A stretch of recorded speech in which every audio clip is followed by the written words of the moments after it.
Hi guys, রিক্সোতে নতুন একটা ব্লগে তোমাদের সবাইকে স্বাগত। আমরা কয়েকজন বন্ধুরা মিলে চলে গেছিলাম কৃষ্ণনগরে।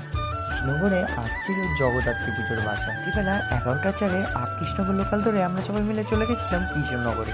ওই থেকে দেখি প্রচুর মানুষের ভিড়, প্রচুর মানুষ জমায়েত হয়েছে কৃষ্ণনগরে শুধুমাত্র জগদ্ধাত্রী পুজোর ভাসান দেখবার জন্য। ওখানে গিয়ে আমরা সবার ফার্স্টে চলে গেছিলাম বুড়িমার ওখানে। দেখি প্রচুর মানুষের ভিড়, একটু সময় মায়ের সামনে দাঁড়ানো যাচ্ছে।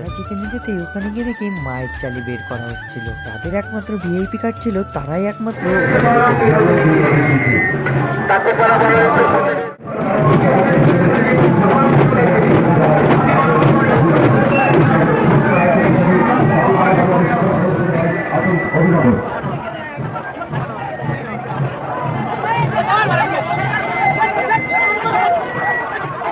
তোমরা যে একের পর এক ঠাকুরগুলো দেখতে পাচ্ছ, এগুলো কিন্তু রাজবাড়ির থেকে ঘুরিয়ে নিয়ে সব কিন্তু ঘাটের দিকে নিয়ে যাওয়া হচ্ছিল।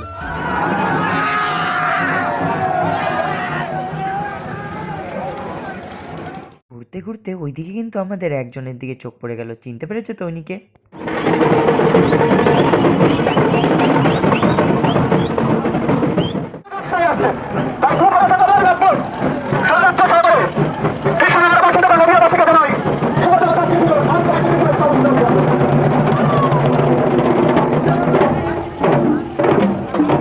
ঘুরতে ঘুরতে আমরা সবাই মিলে চলে এসেছিলাম রাজবাড়িতে। হ্যাঁ, এটা সেই রাজবাড়ি যেখানে থেকে বড়মা থেকে মেজমা সবাইকেই কিন্তু এখানেই আনা হয়। এখান থেকে না নিয়ে গেলে কিন্তু ঘাটে নিয়ে যাওয়া যাবে। সবাইকে এখানে এনেই তারপরেই আবার ঘাটে নিয়ে যাওয়া হয়। রাত তখন প্রায় 4টে, তাও প্রতিটা মানুষ দেখো দেখবার জন্য রাস্তার দুপাশে বসে রয়েছে। বসবেই না বা কেন, এটা তাদের কৃষ্ণগড়ের ঐতিহ্য পুজো বলে কথা। যাই হোক, আজকের ভিডিওটা এই পর্যন্ত।